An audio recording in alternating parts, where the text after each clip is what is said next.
Bueno, estoy relacionando esta invitación que estamos haciendo con el seminario mismo, porque, digamos, a lo largo de todo este seminario, no solamente en este, ¿no? Hay un esfuerzo que hace Lacan, me parece, por transmitirnos que eso que ocurre en el análisis de un sujeto, como la caída del sujeto supuesto del saber, es algo fundamental del discurso analítico.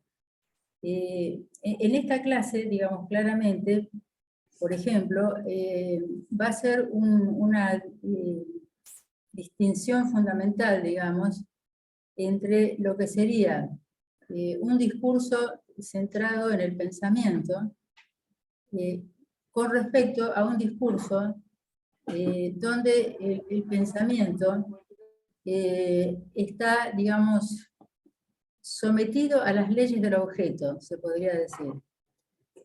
Hay una función del objeto faltante en Freud, que Lacan se va a formalizar y extender respecto a la condición del objeto A, que supone, podríamos decir, a grandes rasgos, un barramiento del saber. ¿Sí? No todo puede ser dicho, significa que hay un resto. Un resto, el objeto A, pongamos, ¿no? Volviendo a la propuesta nuestra, de esta invitación que estamos haciendo, diría que se basa en estos términos, en el sentido de que sería un esfuerzo, compartir un esfuerzo en esto de poder... Hasta las 10:15.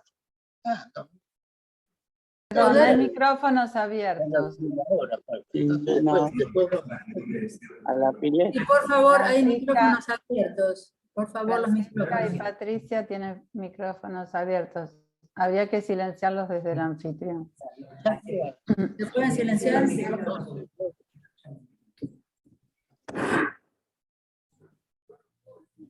Ahí está. Ya está, Graciela. Ah, No, bueno.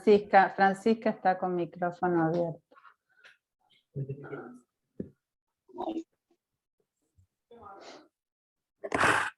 Es una paradoja porque los estoy invitando a hablar, pero los hacemos callar ahora. Pero bueno, en esta oportunidad he invitado a Cristina Torquio, pero también la hice callar hoy, porque prefiero que se incorpore en la segunda parte de la clase, en la próxima reunión que tengamos, porque quería tener el tiempo de decir estas cosas que me parece que son intrínsecas al seminario que estamos trabajando e intrínsecas al discurso del psicoanálisis. Bueno, entonces la idea es esta, que digamos, lo que se les presente como un interés, como unas ganas, por decirlo sencillamente, de meterse de este modo con el seminario, o sea, trayendo algo que, bueno, que querríamos incorporar formalmente a través de invitaciones. Bueno, tal clase, digamos, vamos a trabajar con tal o cual, que puede ser más de una persona, para ver, de producir, de extender, diría, esto que para nosotros muchas veces yo llamo el pensar juntos, que, bueno, acá entra lo del pensar, pero sería un pensar que en cuanto se pone en juego con otros, me parece que es objeto de un barramiento. Bueno, entonces ya vamos a ir organizándonos para trabajar.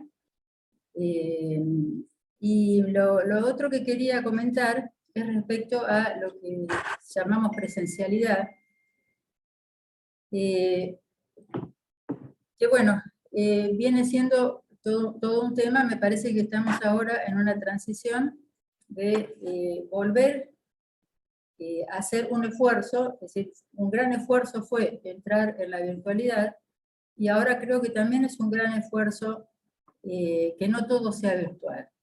O sea, creo que sabemos que la virtualidad en este sentido llegó para quedarse porque, bueno, nos permite, como ser ahora, estar hablando, estar compartiendo con ustedes, y esto es buenísimo y, por supuesto, hay que conservarlo. La otra cosa, digamos, lo diría como separado. La otra cosa es el tema de lo que podemos pensar, justamente desde nuestro discurso, ¿qué significa la presencialidad? Si la pensamos en el sentido de la presencia del cuerpo. La presencia del cuerpo, desde el psicoanálisis, es el cuerpo del goce, y es el cuerpo de la imagen narcisista especular.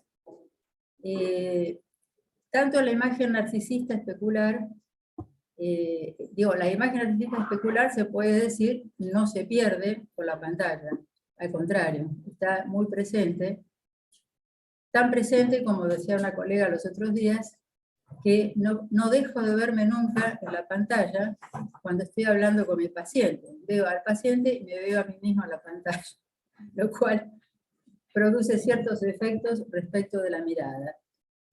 Pero bueno, esto ha permitido poder seguir trabajando, poder seguir los análisis, y creo que lo ha permitido justamente porque tanto la mirada como la voz, que son los objetos relativos al deseo del otro, están presentes, están ahí. Y creo que ha sido una posibilidad la que tuvimos de conceptualizar que la presencia del cuerpo está en la voz y en la mirada de manera muy particular porque es relativa al acceso al inconsciente. Ahora, ¿qué nos ha pasado en estos más de 2 años con los objetos no del deseo, sino los de la demanda? El pecho, las heces, todo lo relativo a las vivencias del cuerpo en el sentido del tacto, el olor, el contacto de cuerpo a cuerpo, digamos, con el otro. Todo esto que, bueno, después fue a parar cuando empezamos a abrir la puerta del consultorio, al uso del puñito, pero que lo que nos estaba trayendo es que había algo del goce del cuerpo que no estaba en función en las pantallas. El goce relativo a abrazar al otro, a darle un beso o a pegarle. Como decía Lacan, que digamos, se le presenta al analista que puede sentir ganas de abrazar a su paciente o arrojarlo por la ventana. Pero todo eso es relativo a que el cuerpo esté ahí, que los cuerpos estén ahí. Y todo esto a lo mejor justamente sigue siendo casi como un recurso teórico, porque lo que está de fondo es la sexualidad. O sea, el goce del cuerpo tiene que ver con la sexualidad. Y entonces, en la virtualidad, estamos sustrayendo la presencia de la sexualidad, lo cual creo que es bastante cómodo, en cierto modo, pero no es justamente la dirección relativa a la dirección de la cura, porque si algo ha planteado Lacan en ese sentido, por supuesto siguiendo a Freud, es que si el analista queda tomado solamente en el amor de transferencia, el analista, su analizante, tomados en el amor de transferencia, esto trae el riesgo del espejismo que supone este amor, que oculta o empaña que ahí está la pulsión. Ahí está la pulsión. Este es el único discurso que se mete con la pulsión, el único discurso terapéutico por lo menos, porque todos los demás creo que más bien prefieren sacarla del medio. Sea la pulsión en el sentido erótico como la pulsión de muerte. Entonces me parece que si somos digamos, seguimos este camino respecto a lo que es la cura analítica, que, bueno, Lacan lo conceptualizó como que en este sentido de que el deseo del analista supone volver a acercar la pulsión a la demanda, porque el amor de transferencia la oculta o la saca del medio.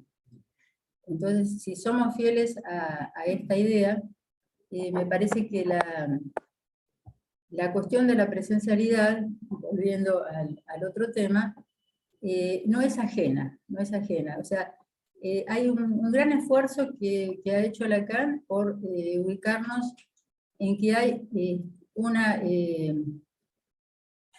misma condición estructural en el acto analítico, en el discurso analítico y en la enseñanza. O sea que no sería algo separable, no estaría regido por otras coordenadas. Pero bueno, esto, en fin, hace a lo difícil que es muchas veces llevar estas coordenadas estructurales al lazo social. Y lo último que voy a decir en esta línea es que esto también me parece que es algo extraordinario que ubicó Lacan, que cuando dice que el discurso es el lazo social. Que un discurso, pongamos el discurso del analista, como todo discurso, supone una determinada distribución del goce, y eso hace a que el lazo social también esté en esa misma distribución del goce, lo cual lo diferencia, por ejemplo, del discurso del amo, del discurso universitario. Pero bueno, esto nunca es muy fácil de ubicar y de sostener, porque en las instituciones analíticas, como en todo grupo humano, tiende a producirse como real del grupo, por ejemplo, el ir a parar al discurso del amo, al discurso universitario, o a veces alguna clase de masacre interpersonal. Digamos que la cuestión esta del lazo social siempre es problemática, pero bueno, justamente el psicoanálisis es un discurso que, como se ocupa del goce, tiene alguna posibilidad de hacer algo con este tema del lazo, y por eso, bueno, una de las cuestiones ha sido, perdón un segundo, Paula.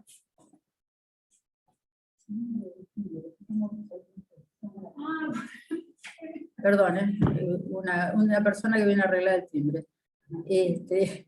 Bueno, y toca el timbre. Y bueno, ¿cómo se va a presentar? Es el hombre del timbre. Por eso, bueno. Es el hombre del timbre. Bueno, perdón un segundo, por favor. Perdón un minutito. Que era el significado. A ver.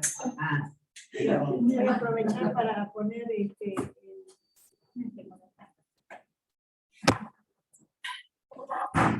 Bueno. Está un poco especial hoy.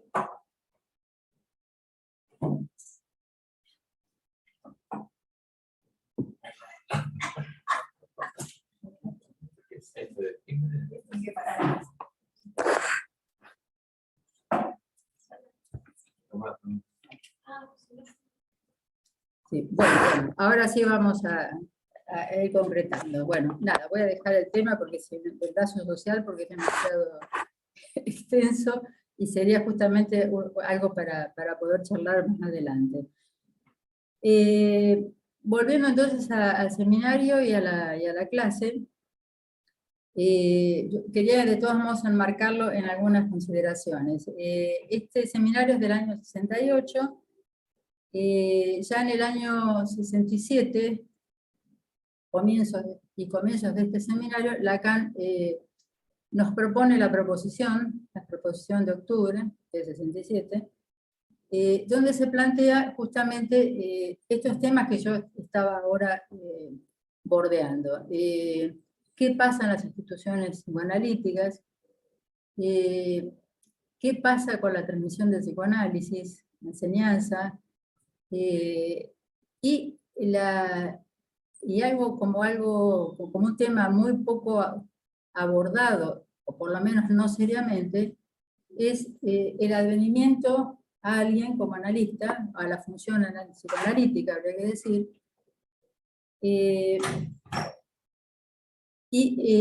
lo que se puede decir es que todos los términos de la proposición tienen las mismas coordenadas estructurales, lógicas, del seminario del acto. Están encuadrados en la misma estructura, digamos, particularmente en relación a estas cosas que, bueno, yo las dije un poco como en otros terrenos, si se quiere, pero forman parte de lo mismo, que es lo que significa la función del A en el acto analítico, en el discurso y en la transmisión.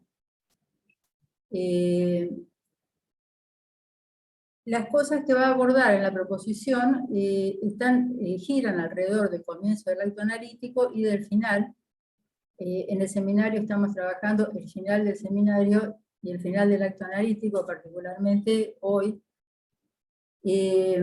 Por eso quería digamos, comentar alguna cosa en este sentido, porque en la clase de hoy, en la clase del 20 de marzo, en un momento dado, muy cejadamente dice algo acerca de la identificación del final de análisis.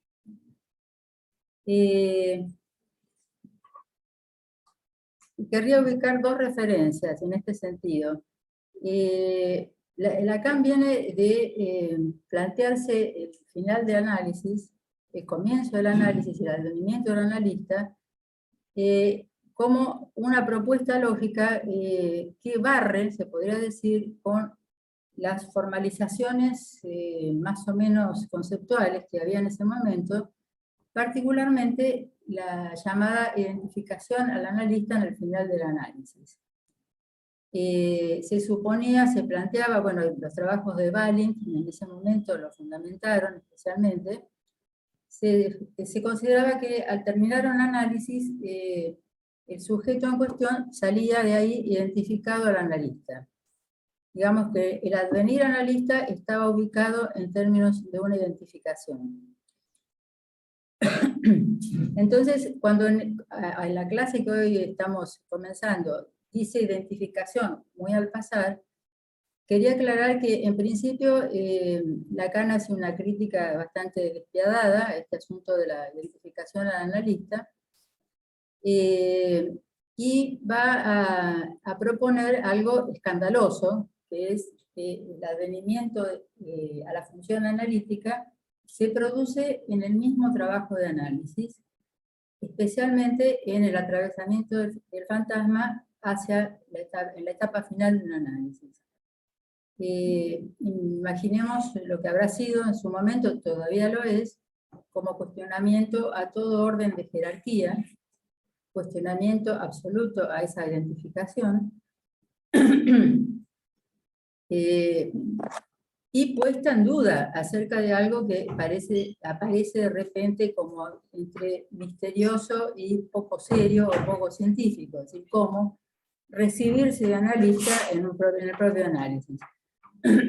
Incluso él lo plantea diciendo que puede ser que le pase a cualquiera, que no necesariamente le ocurre a los practicantes del análisis, sino que cualquiera que se analice hasta las últimas consecuencias, después veremos, bueno, sería esto, se ocurre el atravesamiento del fantasma, se encontraría en ese punto en que surge el deseo de ocupar el lugar del analista, o de un analista, vamos a decir, porque no es un tema de darle un zarpazo a su propio analista, aunque a veces parezca que sí. Bueno, lo interesante también, para concluir este marco, es que esto es años 67-68. En el 76, en el seminario 24, digo por el número porque siempre es un lío el título,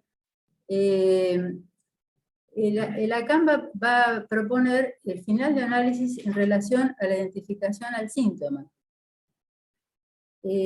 cosa que después va a desarrollar en el seminario sobre el síntoma.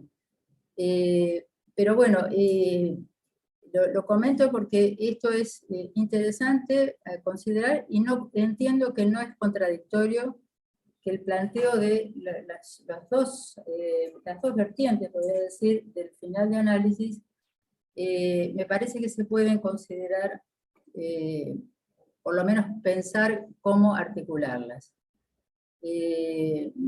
Bueno, la otra cosa es que destaca Lacan, y ahora sí, ya entrando más en el seminario hoy, es que, como les decía, él ha tratado de plantear digamos, una organización lógica, que es a través de los cuantificadores, para darle un sustento a este asunto de cómo se adviene analista, un sustento, digamos, más cercano al orden de una estructura, se podría decir, que no esté tan plagada de imaginario.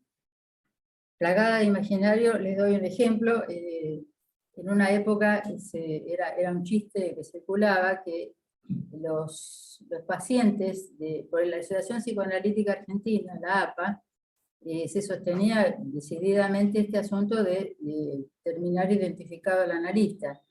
Claro, la identificación tiene su vertiente imaginaria, entonces se decía, y era visible, que todos los que iban terminando el análisis con fulano de tal, se le parecían físicamente, se adquirían los rasgos, ¿no?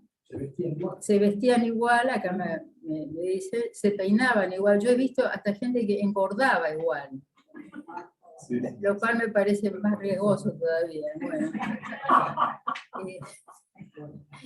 Eso es más humano. Pero muy humano, acá me dicen. Bueno, pero más que nada, claro, lo que se pone en cuestión es la cuestión de, digamos, la imaginarización, o sea, Lacan trata de salir de ahí. Bueno, entonces lo que plantea en esta clase del 20 de marzo, en este sentido, es que no plantea, al comenzar, dice que a lo largo de este seminario ha tratado de dar cuenta de cómo se adviene analista, pero lo ha llamado el acto psicoanalítico. O sea que el acto psicoanalítico, para Lacan, es lo que va a dar cuenta de cómo se adviene analista. Así que es muy coherente, ¿no?, en este sentido. Comienza con una frase que, bueno, o sea, no la encuentro, pero la primera que está, dice: todo hombre es un animal a reserva de que él se no hombre. Bueno, en francés es más fácil porque dice qu'il se nomme, que hace como una puntura entre nombrarse, no hombre, y nombrarse. Bueno, esta frase, bastante enigmática, la dejaría como también el telón de fondo para ver qué vamos haciendo con ella, si es que podemos hacer algo. Si es que podemos hacer algo, es coherente con lo que les decía al comenzar, cuando formulé esta invitación a que nos acompañen también presentando en las clases. Es coherente, digo, en el sentido de lo que acá está planteando de entrada, que dice que no van a comprender nada. Es un buen comienzo, ¿no? Cuando nos reunimos por primera vez en la Cosa Freudiana este año, también surgió, sin haber leído esta clase, que nos habíamos olvidado. Yo particularmente dije, cuando volví a abrir el seminario, me di cuenta que no me acordaba de nada. con cariño y precisión varias personas me dijeron, no te preocupes, porque se trata de que funciona la función del olvido, lo cual me dejó bastante tranquila, pero es así no solo porque lo que a cada uno le toque en este sentido, sino porque también estructuralmente este discurso, que es un discurso de la castración, es un discurso que porta castración, entonces se reprime, se forcluye o se reniega, o se desmiente. Esto es así, esto nos pasa a todos porque es por culpa de cómo es el discurso, porque nos pone en la brecha de la castración, entonces tenemos toda esta clase de defensas para no incorporarlo. Así que esto de comprender, él dice, no se preocupen, no lo van a comprender, pero quizá lo van a soñar, lo cual tiene que ver con esto de la función del olvido, que justamente es lo que va a permitir el pasaje al inconsciente y las formaciones posteriores del inconsciente. Bueno, y siguiendo por esta línea, ahora sí estoy siguiendo puntualmente la clase, Lacan dice que, bueno, que hay que ver si su discurso va a tener, ¿cómo se dice?, consecuencias. Bueno, que hay mucho relativo al comprender, al pensar, que hace que lo que alguien emite o pronuncia como enunciados discursivos, sean objeto de una necrofilia, dice, digamos, se comen esos restos de determinados enunciados, se los tragan, pero esto hace que, yo podría entender en este sentido que es cuando, que no es justamente incorporarlo, sino tragarlo para que desaparezca, en el sentido de que se congelen, como él decía, como se congeló Freud en el bronce, con los post-freudianos, donde quedaron enunciados tomados dogmáticamente sin vida. Entiendo que el asunto es este, ¿no? Que cuando esta necrofilia es que los enunciados quedan sin vida. Bueno, esto me parece que tiene que ver con lo que intenté decir al comienzo, en este sentido cuando los invitaba, es que lo que uno puede hacer, creo, es procurar darle vida a las palabras que aprendemos, que tomamos, y darles vida creo que tiene que ver con preguntar, discutir, no entender, todo esto que, en fin, procuraba traer, es como perforar esos enunciados congelados, ¿no? Y ahí, bueno, Lacan lo que dice es que si sus enunciados tienen consecuencias, se verá, ¿no? Y creo que en este sentido es que destaca cómo está trabajando el acto.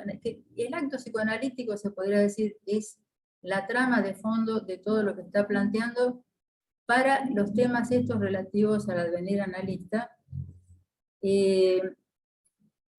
porque es como una función de lectura. Leer ese advenimiento, leerlo desde el acto mismo, desde la práctica misma del acto psicoanalítico. Dice, bueno, los efectos de este acto son relativos a que el analista en cuestión que está ahí, digamos, o quien esté ahí en la función analítica, todo el tiempo es difícil decirlo porque el Lacan se lo cuestiona de entrada. ¿Se trata de un analista o de una función, digamos, que alguien sostiene?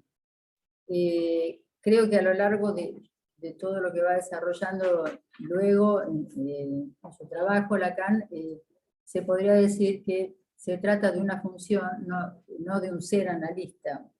Acá también lo dice claramente, no hay un ser de analista, salvo cuando se produce esa distorsión, ¿no? que que alguien está en una reunión y habla como psicoanalista cuando está pidiendo la comida, pero eso es un ser de analista, ¿no? Debemos estar todo el tiempo opinando, diciendo, desde un discurso que, digamos, que no se trata de llevarlo justamente a cualquier parte.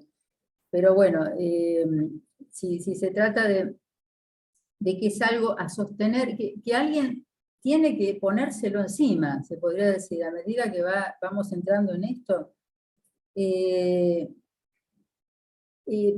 ¿Cómo hace? ¿Por qué se lo pone encima? ¿Por qué va ocurriendo este asunto en el tratamiento? Bueno, tiene que haber que alguien que esté ahí sosteniendo la función va a dar su autorización a lo que ahí se está haciendo.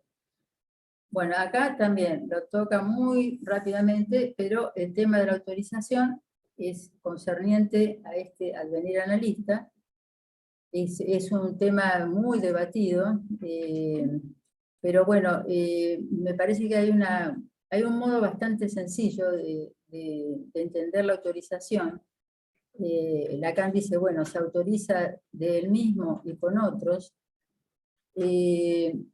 Me interesa lo de se autoriza de él mismo porque supone que hay una división del sujeto. Si alguien se autoriza a esa función, es en lo que lo toca como división. Ahora lo dejo así nomás, pero se podría decir que la autorización está afectada de castración y por eso funciona como autorización. Bueno, lo dejo ahí nomás. Volviendo al seminario, ¿qué es lo que pasa en cuanto a la operación que está en juego en estos finales de análisis? Digamos, donde el sujeto entra al análisis con su alienación originaria, alienación ingenua, la nombra, que es la que se produce por estar tomado en el lenguaje. Entramos ahí porque somos hablados, desde que nacemos. Digamos que la primera alienación es con quien nos habla. Quiero decir, el primer sujeto supuesto al saber es quien nos habla, quien nos enseña a hablar.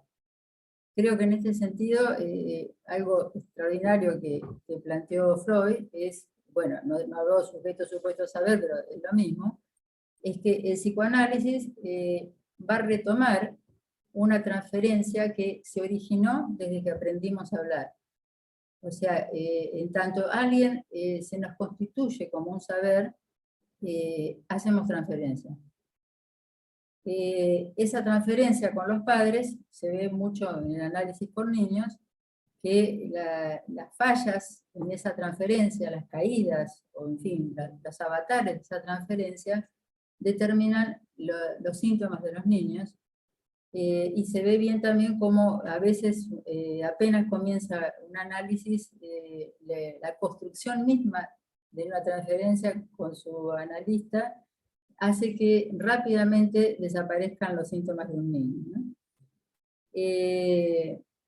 Bueno, de esta transferencia imaginaria habrá que ir a parar.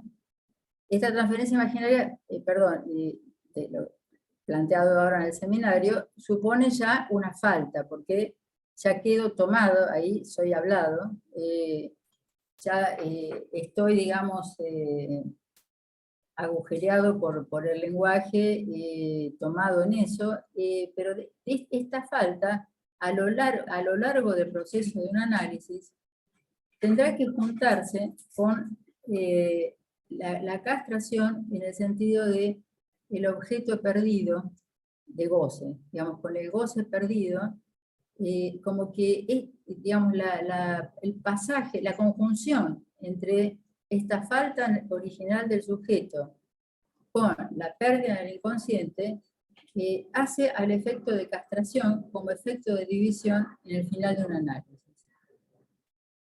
El efecto de división es un efecto de castración. distintos, digamos, momentos o funciones de esta división. La básica es que siempre está el objeto caído entre el significante 1 y el 2. Si el sujeto es lo que un significante representa para otro significante, hay un problema, en el medio está el objeto. Entonces no hay una representación, digamos, el sujeto nunca tiene una representación acabada, siempre está en falta. Bueno, entonces lo que va pasando en un análisis, si se trata de que el deseo del analista está funcionando, es que ese deseo lleva al desgaste del propio sujeto supuesto al saber que inicialmente tiene que sostener el analista para que comience la transferencia. Digamos que si se consolida ahí, digamos, si no hay desgaste de ese sujeto supuesto al saber, nos quedamos en el terreno de la sugestión, porque esta es una trama sugestiva. Freud renuncia a la hipnosis, y no solo por si le funcionaba o no, creo que capta perfectamente esto. Y entonces hay que pasar de esa transferencia imaginaria, sugestiva, original, del comienzo de un análisis, a ese desgaste que se va produciendo, hasta que se produce esa extraordinaria, ese reparto que ocurre en el final, que es que, digamos, los dos términos del fantasma, el sujeto y el objeto, quedan separados. El sujeto dividido, como final del análisis, y el analista que viene cargando con el objeto. ¿Cuál objeto? Es el objeto, los objetos pulsionales, que entran en la situación transferencial, como decía antes, por esfuerzo, por deseo ahí de que entren, han estado soportados por el analista y al final terminan como desecho, digamos como que el analista queda como el chivo expiatorio del final del análisis. Caído, ese objeto caído. Entonces, no es para menos que Lacan se pregunte, ¿por qué justo alguien que ha vivido esto en su análisis quiere ir a tomar el lugar de un analista? Que sabe cómo va a terminar, lo mal que va a terminar.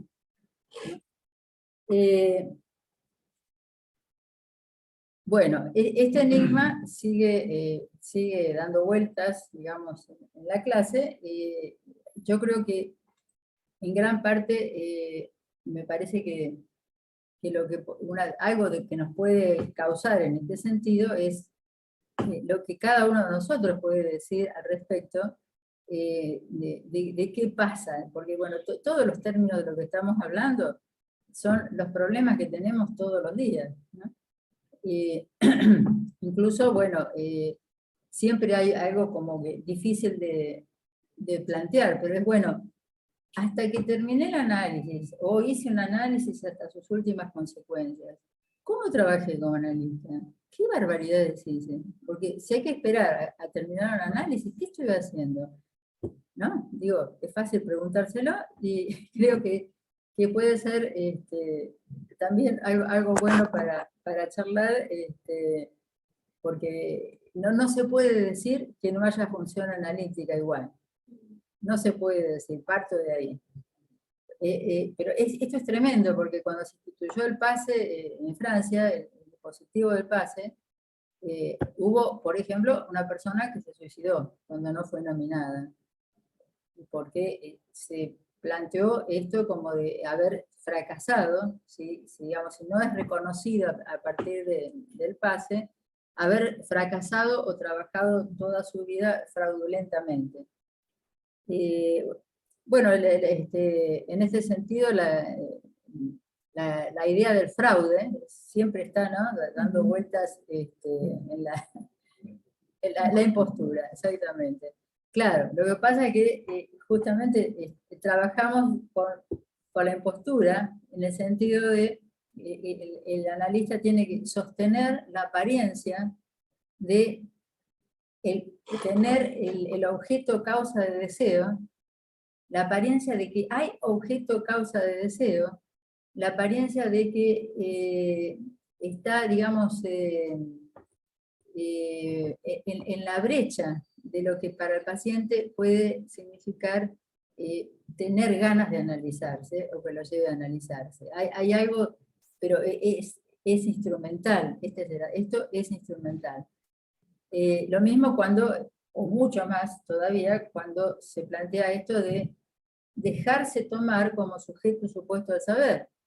Esto se podría decir como la máxima impostura, en el sentido, acá lo dice en un par de clases anteriores, ¿no? Es insólito que nos tenemos que poner en ese lugar sabiendo que nos ponemos ahí para que esto se caiga, se desgaste y termine, ¿no? Bueno, yo decía hace un ratito que lo que va llevando a estos pasos tiene que ver con el atravesamiento del fantasma, y tiene que ver con lo que va haciendo por este atravesamiento del fantasma, se va llegando a puntos, digamos, del análisis donde lo simbólico no alcanza para cubrir lo que hay del orden pulsional en cuanto al objeto que soy en el fantasma para el deseo del otro. Estos son los tramos difíciles, los finales de análisis, en cuanto al horror que produce. ¿Qué objeto? Siempre es un objeto de mierda, vamos a decir, el que soy para el deseo del otro. Pero como tal, he vivido, y como tal, supongamos, qué sé yo, posiciones de víctima, ¿no? O de victimario. He vivido con eso, hace a mi ser de goce. Entonces, lo que se plantea como final en este sentido es la posibilidad de un vaciamiento de ese goce, de mi lugar de objeto en el fantasma, no desaparición del fantasma, porque sin el fantasma no podemos vivir, porque nos estaríamos encontrándonos con lo real, digamos. Pero sí de vaciamiento de ese goce, que es algo muy difícil, porque incluso sostiene, y es sostenido por identificaciones muy consolidadas, incluyendo la armadura del amor al Padre. Porque bueno, el amor al Padre es una estructura que necesitamos, digamos, como sujetos, pero la identificación puede, puede no, se constituye en el fantasma en términos de algo como inamovible. O sea, la vivencia que hay en este sentido suele ser de esto no salgo más. ¿Cómo voy a cambiar esto? Porque es una identificación que es la más difícil de conmover.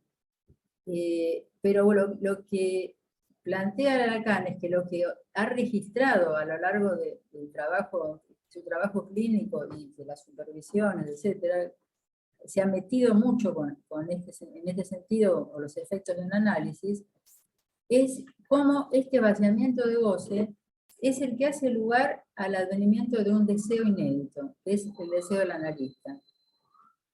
Es un deseo nuevo, no estaba en el mundo. Ser deseo de deseo. Para lo cual tengo que sostener el objeto pulsional del otro. ¿A quién le gusta esto? Pero bueno, parece que a unos cuantos nos gusta. Quiero decir, ser deseo de deseo, y cuando digo unos cuantos, también está a veces en el maestro, pongamos, ¿no? Causar al otro, hacer que el otro pueda ser deseante, que el otro tome el lugar de sujeto. Hay mucho de esto en la maestría, no digo los maestros porque hay de todo, pero lo que es bueno, se entiende, se entiende. A ver, me tomo un poquito más.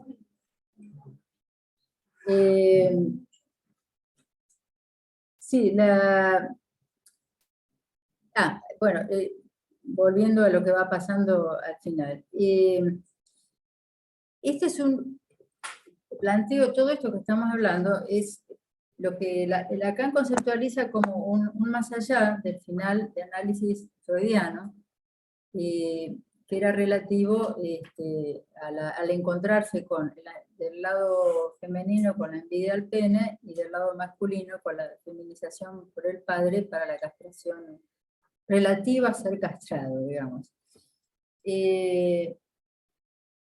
Esto también cabe recordarlo para ver qué pensamos de esto. De hecho, hay muchísimos análisis que terminan ahí, en el final freudiano, muchísimos otros que terminan en la cura de los síntomas, muchísimos otros que no terminan nunca, en el sentido que sea, porque se prolongan o porque no terminan. No terminan, me parece que hay algo clave de lo que va planteando Lacan, que el saber del síntoma, digamos, porque hay un saber que está en el síntoma como enigma, cuando se inicia un análisis, bueno, acá traigo mi problema, y pido que alguien me revele qué tengo en ese síntoma, ¿por qué no se me va? ¿Por qué no me lo puedo sacar? Bueno, y hay un enorme tiempo de trabajo y de esfuerzo por descubrir, hacer un saber sobre el síntoma, pero hacia el final, digamos, justamente volviendo a este asunto del objeto A, es que se encuentra un límite a lo que se puede decir, a lo que se puede interpretar, e incluso en el mismo seminario del 24 que mencionaba hoy, Lacan plantea el contraanálisis, que es cuando se encuentra en el punto del analizante, se encuentra con una especie de saturación de este saber, se diría, y se trata, el contraanálisis justamente es que ir de modo, digamos, que el objeto pulsional que el sujeto vaya encontrándose con ese objeto pulsional causa finalmente de su deseo, pero soportando para eso que se resquebraje la cobertura de lo simbólico, que es esa armadura del amor al padre. Esa armadura del amor al padre tiene que ver con la pregnancia de lo simbólico, y también podría decir que en lo que es advenir analista es algo muy necesario de cuestionar, en cuanto a que cuestionar, bueno, es casi triste decirlo, porque en verdad el amor al inconsciente nos sostiene mucho en relación al amor a lo simbólico. Digo que es triste porque también habría que suponer que esto tenga una caída de que, en cuanto a que quede más a la vista que el trabajo que nos concierne no es tanto relativo justamente a la función de lo simbólico, sino a que el análisis yo podría decir, no nos salve de la vida. O sea, que haya un orden de lo real al cual quedemos expuestos, quedemos un tanto a la intemperie, en cuanto a lo que esto significa como división del sujeto como castración. Esto no es relativo a ningún pesimismo, sino a qué me parece que se corresponde con esto de la división del sujeto. Por supuesto que todas estas cosas son como, bueno, hacia dónde ir, pero entramos y salimos. Evidentemente no es posible sostenerse todo el tiempo en alguno de estos lugares. Bueno, un poquito más y voy terminando. Hay una frase que tomé de Rick Porsche los otros días, dice, se podría decir, hablando de estas cosas, ¿no? Dice, allí donde era el inconsciente como pérdida, el sujeto como falta debe advenir. Esto es lo mismo que estaba diciendo antes de la conjunción entre ambos términos, la falta en el sujeto, la pérdida del inconsciente, confluyendo en el final del análisis. Y bueno, justo estaba terminando. Lo último, digo, llegué hasta la parte donde empieza a hablar la clase del 20 de marzo, hasta donde empieza a hablar del acto. No solo del acto analítico, sino del acto. Y lo que quería recortar ahí, que el acto se define por tener un efecto significante, todo acto, ¿no? Si no, no sería acto. Pero que la novedad que aporta el psicoanálisis es considerar que este efecto significante es un efecto de división, ¿no? Es lo que venimos tratando de indicar. Claro, bueno, me detengo acá, así podemos conversar, los acá sentados y los de la pantalla. No sé cómo, no me gusta la palabra presencialidad. Antes que nada,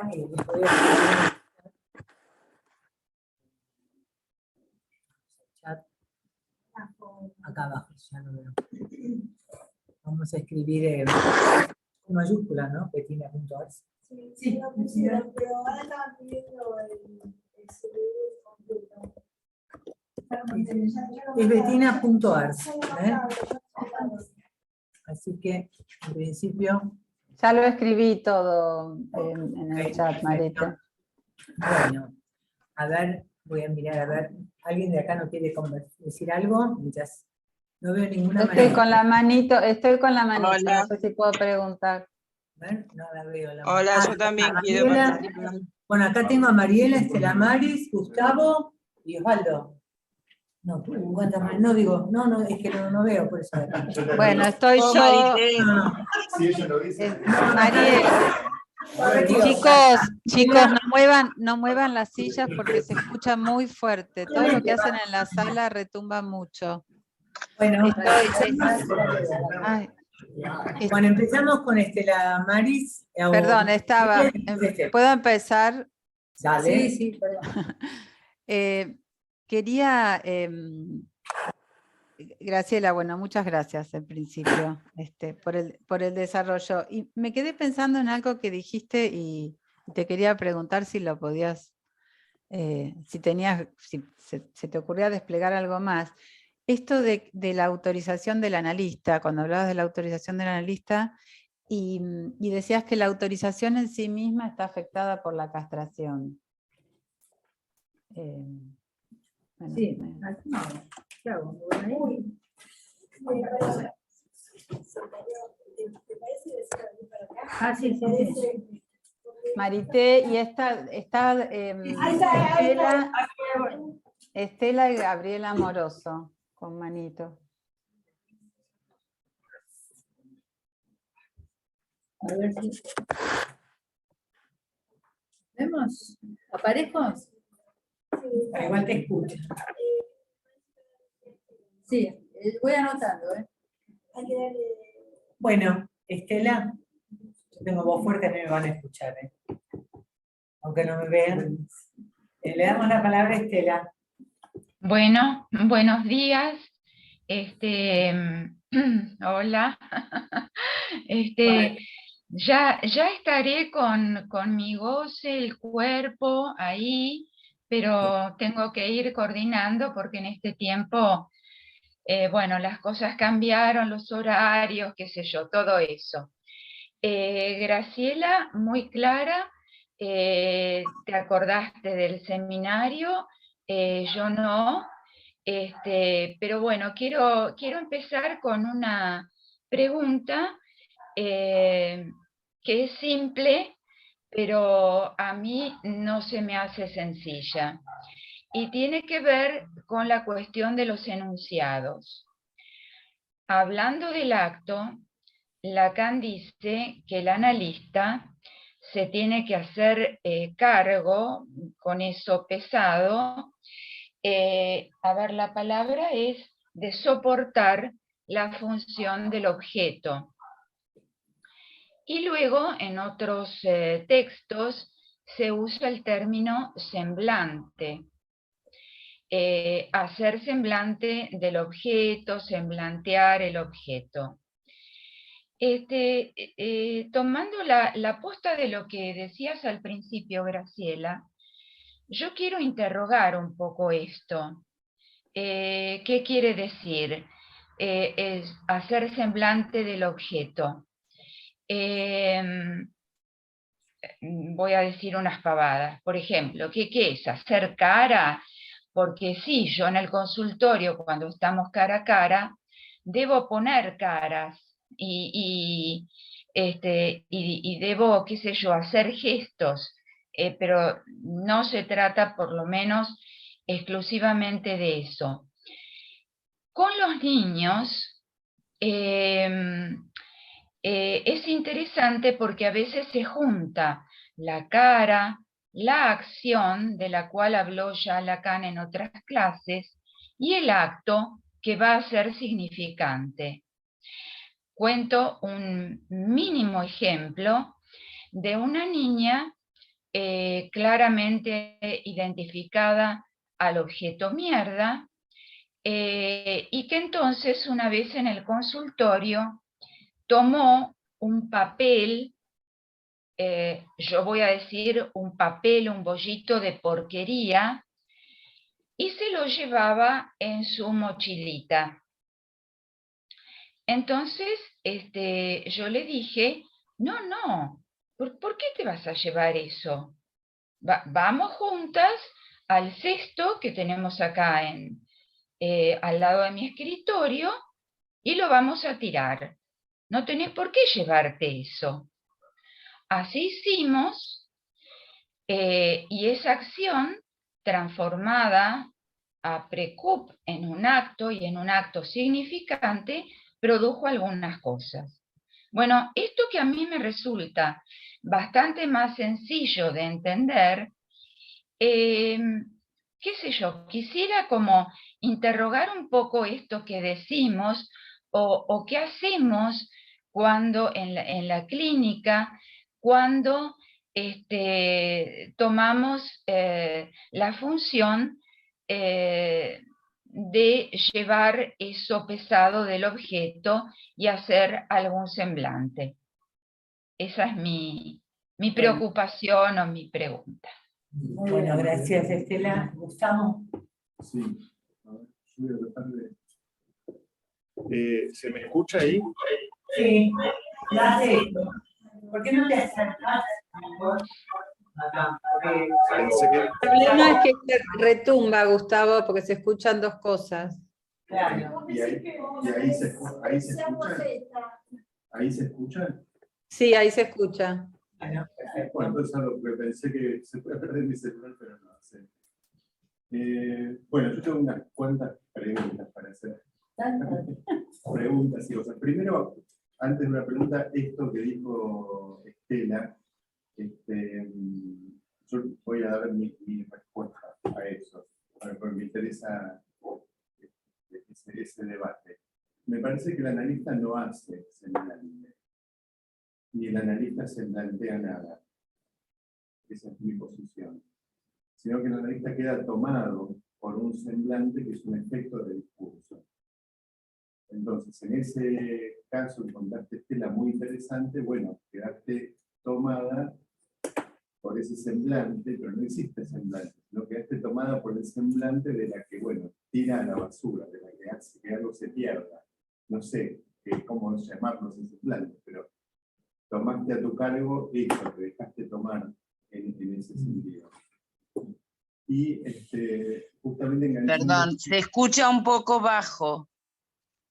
¿Se podrá mostrar de ahí? Yo hablo de acá. Sí. Sacar el micrófono. Está bien acá. Desactivo el audio, sí. A ver. ¿Ahí se escucha? Sí. ¿Por qué no te...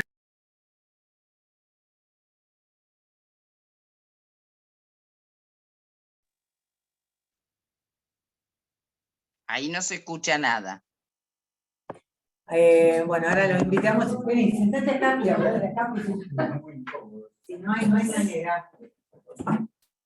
Esperen, tengan paciencia. Después Gabriela. Hasta que le encontremos la vuelta a lo técnico, bueno, ¿ahí sí se escucha? Ahí sí. Ahí se escucha, ok, bueno, lo haremos así. Bueno, Algunas preguntas que me surgieron para Graciela, que la tengo acá enfrente. A veces parece que el analizante le da un zarpazo al analista al final del análisis. A ver qué decir de eso, porque me llamó mucho la atención esa mención. Una pregunta que me surgió, que tal vez no tiene nada que ver con este seminario, pero bueno, sí con algo que dijo Graciela. Me surgió esta pregunta: ¿cuál es el goce fálico del analista en su función? Es una pregunta complicada, ¿no? Porque siempre se dice, un amigo me dice Graciela, porque siempre se dice el goce del analista es de la castración, el goce del analista es de la falta, el goce del analista es del goce femenino, es del significante de la falta del otro. Bueno, Todo muy femenino. saquemos de lado todo eso. Yo afirmo que hay un goce fálico del analista en su función, pero porque no podría no haber. Entonces, ¿de qué consiste eso? ¿O qué pensamos? Tiene que haber algo atrás. ¿Qué piensan los demás? Otra pregunta. Al final de un análisis, ¿se produce un sujeto dividido o una destitución subjetiva? No es lo mismo, ¿no? Y me interesó muchísimo esto, que alguna nota que hiciste a propósito del contraanálisis, que entendí, a ver si lo traduje en mis propios términos, que el sujeto, se trata de que el sujeto se reencuentre con el objeto de su deseo, dejando caer el ideal. Entendí eso, ¿no? Que se resquebraja algo de la armadura simbólica en nombre del Padre, pero que es relativo al ideal. Bueno. Gabriela Moroso, te escuchamos. Ahí me desmuteé. Bueno, Ah, a mí me pasó lo mismo que a usted, digamos. Dije, uy, no me acuerdo nada, pero sí me acuerdo que lo peor que me pasó, pero hoy me parece que se me resolvió un poco mejor. Es que nunca entendí en todos estos encuentros de quién era el acto. Digamos, si el acto es el acto analítico, es el acto del analista, que es el analizante que en su análisis, en un momento, se autoriza o termina ese análisis y se convierte en psicoanalista, o es el acto que hacemos nosotros como, digamos, en este caso que presenta Estela, donde es Estela la que claramente vehiculiza que ese objeto mierda no se ha llevado y se ha arrojado en el consultorio. Entonces se me ocurrió una respuesta, digamos, o sea, como dos vertientes. Una es esta del acto analítico, en el que, como analizantes, nosotros mismos, hacemos en nuestro análisis, que luego devendremos supuestamente analistas. Y también pensé que cuando estamos dirigiendo el análisis de nuestros pacientes, ¿no? Cuando hacemos uno de estos actos, digamos, donde se vehiculiza la falta y se intenta rescatar la cara objeto-causa, ¿no? La cara causa del objeto, digamos, de ese papelito de mierda que no sea esa porquería, digamos, que también en esos actos que hacemos en el consultorio, o que autorizamos a que nuestros pacientes hagan en el consultorio, en esos actos también estamos yendo hacia ser analista, digamos, con lo cual se respondería un poco este señor que se suicidó porque no había llegado a lo que se suponía que tenía que llegar, ¿no? Me parece que esta vertiente de pensarlo así, como se me ocurre, y que de alguna manera da respuesta a esto, al final de qué acto se trata, y si hay un acto o dos actos, o que si siempre que hablamos del acto es algo que de alguna manera pone en juego la división, pone en juego la falta, y de alguna manera en ambos lados. en el lado del paciente, porque vehiculiza o permite que algo de su causa aparezca, y del lado del analista que también, o sea, no es sin la falta y sin la causa del lado del analista que uno puede hacer esto. Si no, estamos haciendo otra cosa.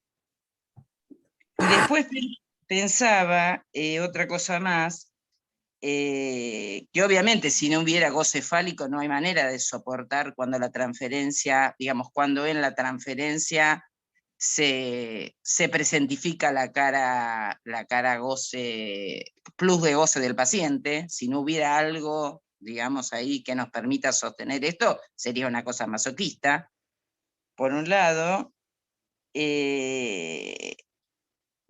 Bueno, no sé. Y es esto, bueno, no quiero enroscarla. Hasta no me pregunten nada. Graciela, porque...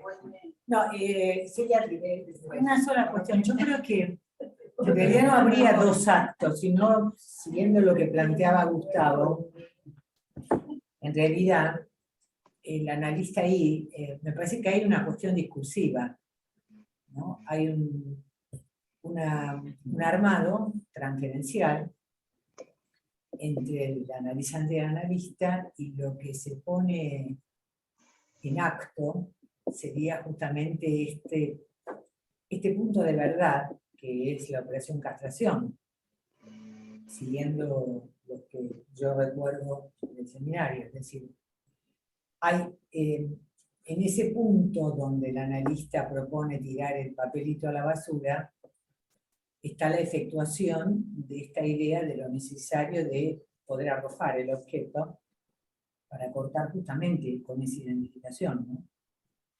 Entonces allí en realidad, como decir, bueno, hay acto, hay corte, siguiendo topológicamente el tema de que bueno, se pasa a otra cosa, en el mejor de los casos, y en realidad no es que es un acto del analizante o del analista, sino que uno podría situar que allí hay una puesta en acto de la eficacia del discurso psicoanalítico para situar la verdad de la castración, ¿no? Hasta ahí. Celia. Por ahí, claro. No, sí. Pero Celia, bueno, no, dale, hablamos, primero las damas, dale. Hablamos, Celia. No, bueno, esto es un orden que viste cuando.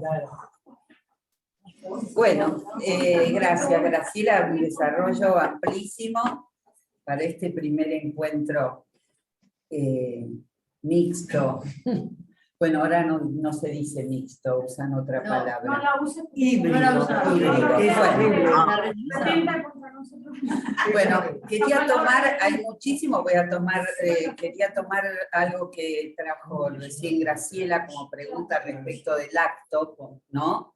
¿Dónde ubicar ese acto? Y del lado del analista, del lado del analizante, y me parece que en esta misma clase, y lo abro y lo dejo, Lacan da de algún modo una respuesta a esa pregunta, ¿no?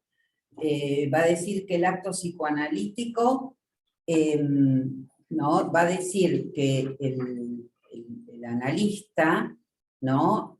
Al precio de llegar él mismo a soportar la función del objeto, da ese soporte, autoriza lo que va a ser realizado como la tarea psicoanalizante, ¿no? Pone la tarea del lado del analista y el soporte la tarea del lado del analizante y el soporte del objeto, no como tarea del lado del analista, ¿no? Y va a decir también ese acto cuyo trayecto de algún modo tiene que ser cumplido por el otro. O sea que hay no sé cómo llamarlo, me parece que que la pregunta de algún modo cae.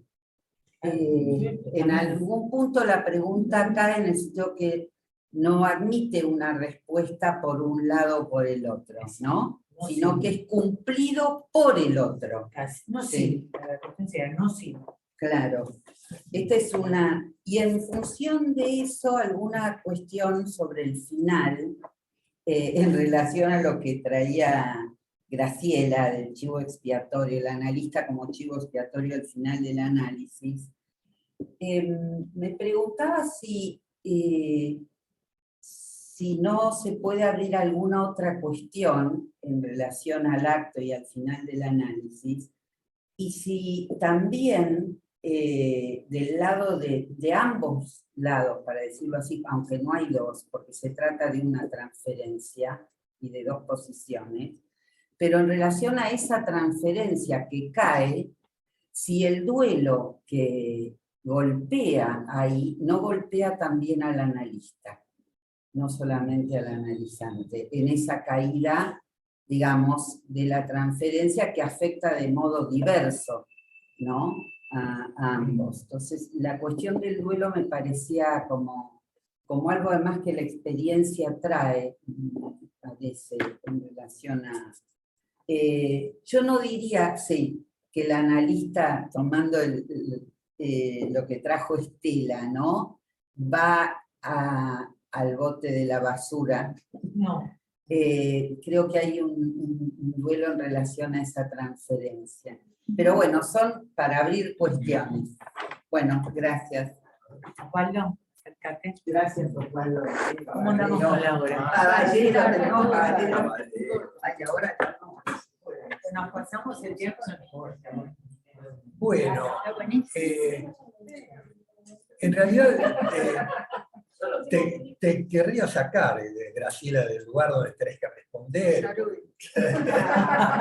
Claro, porque son cosas que no Estamos torturando. estamos jugando entre nosotros y bueno, qué sé yo, cada uno encontrará su manera de responder. Y en ese sentido yo trataría de ver, ¿no? Y me voy a tirar un poco a la pileta desde mi lugar. Ustedes saben que yo insisto en la cuestión de la existencia, ¿no? Es decir, es un poco lo que de alguna manera trato de ubicar en una forma articulada.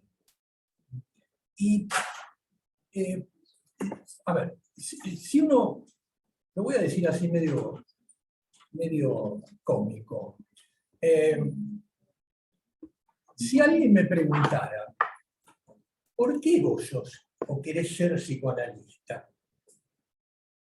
Una boludez, ¿no? Y bueno, yo contestaría, mira, che, porque me gusta, perché me piace, porque me gusta, gusto en el sentido de Goethe, en el sentido de que lo trata Kant, ¿no? En el sentido de el gusto, en el sentido de cómo es el gusto, cómo es la cuestión donde puedo emitir un juicio, en el sentido de cómo yo puedo decir algo o hablar algo sobre eso que me pasa.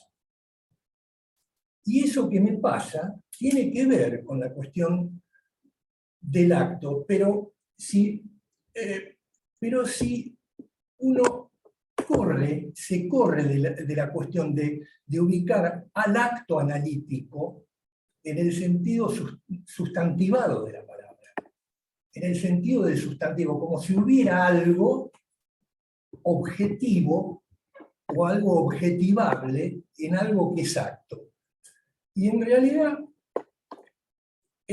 ahí hay que ubicar algo que es lo del estar, es decir, del existir, del estar, en el sentido de algo que tiene que ver con el actuar, pero con el actuar en el sentido del acto analítico.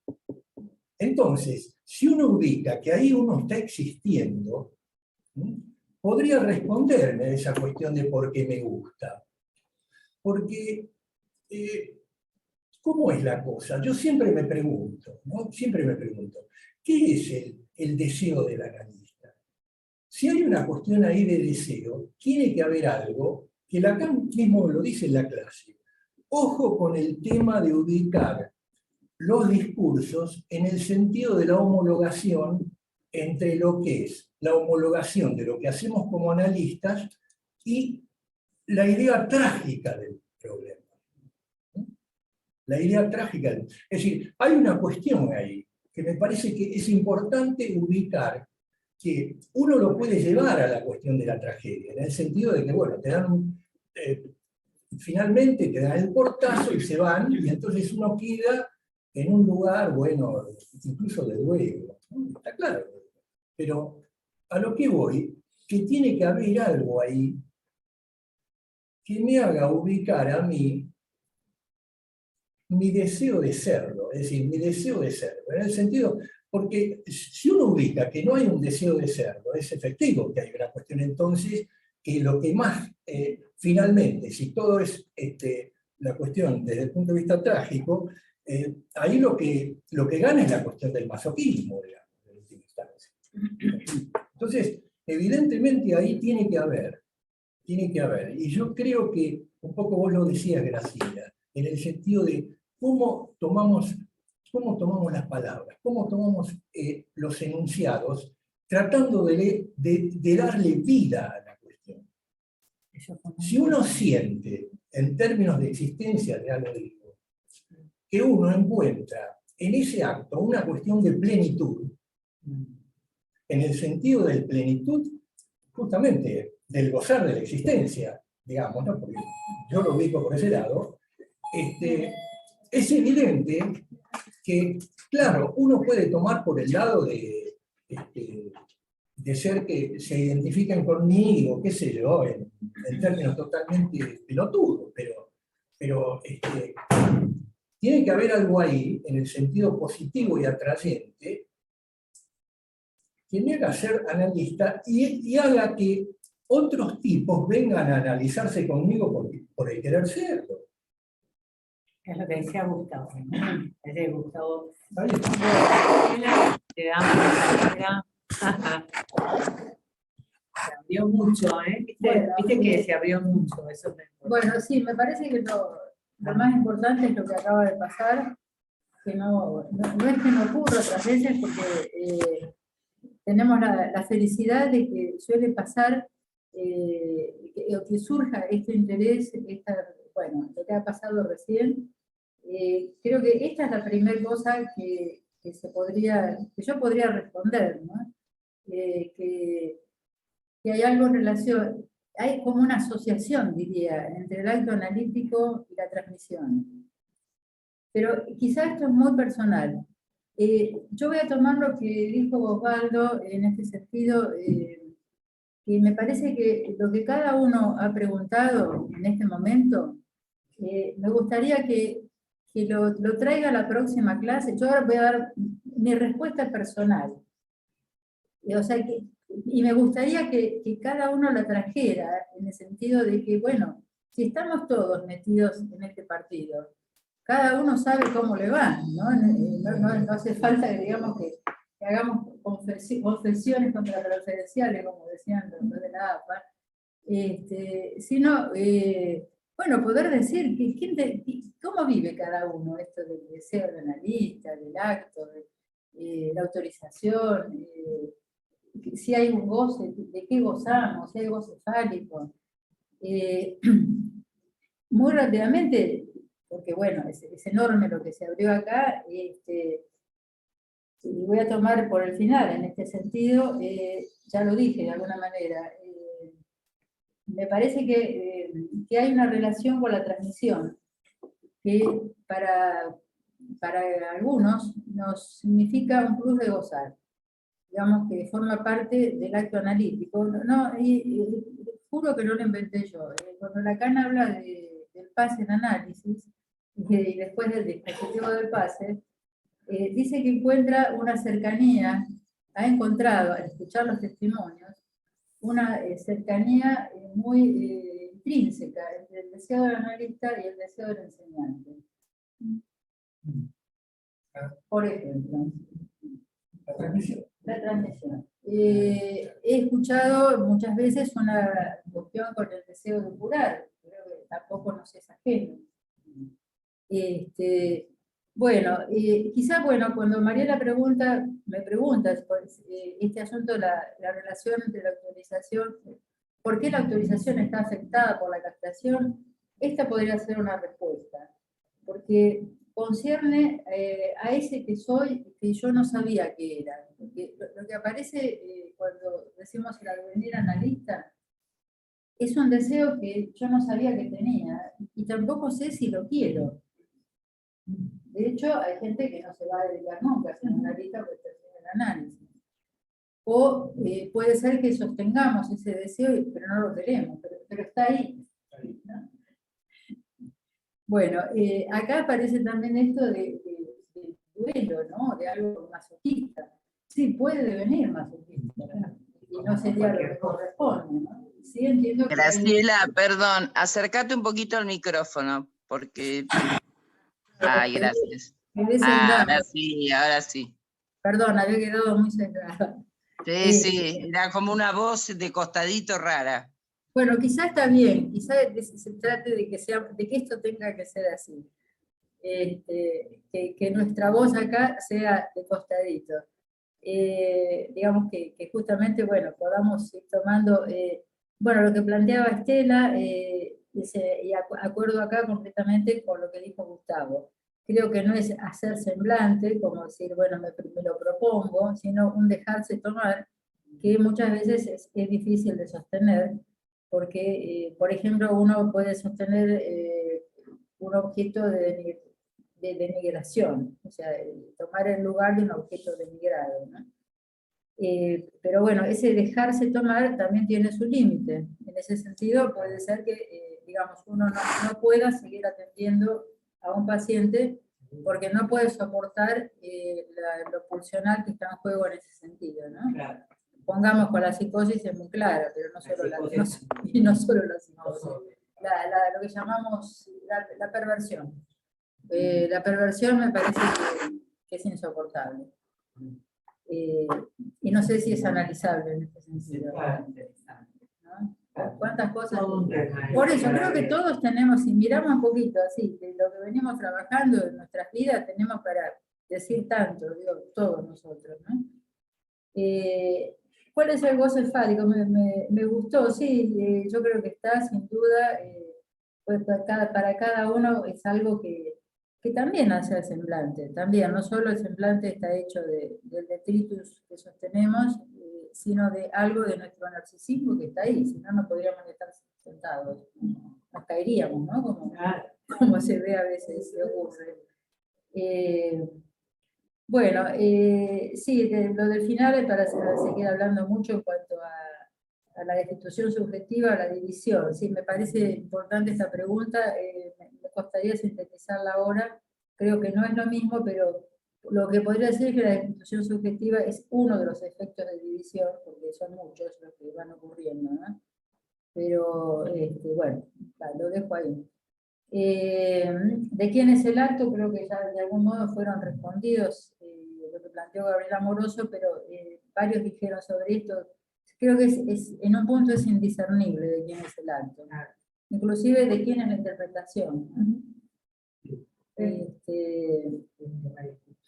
Bueno, y algo de venir analista, yo decía, perdón, decía Gabriela, ve, ya no sé de quién lo dijo, que se puede decir, si ha ocurrido un análisis, puede ser, a ver, voy a hacerlo más fácil. En el dispositivo del pase, que se plantea, donde se plantea si se nomina o no se nomina, y con esto voy a ir terminando, cosa que también es muy discutida, yo particularmente considero que es muy importante si hay nominación o no nominación, pero no porque esto signifique un nombramiento, porque justamente va en contra de eso, sino porque la nominación es algo que viene, acá dice, viene de lo real.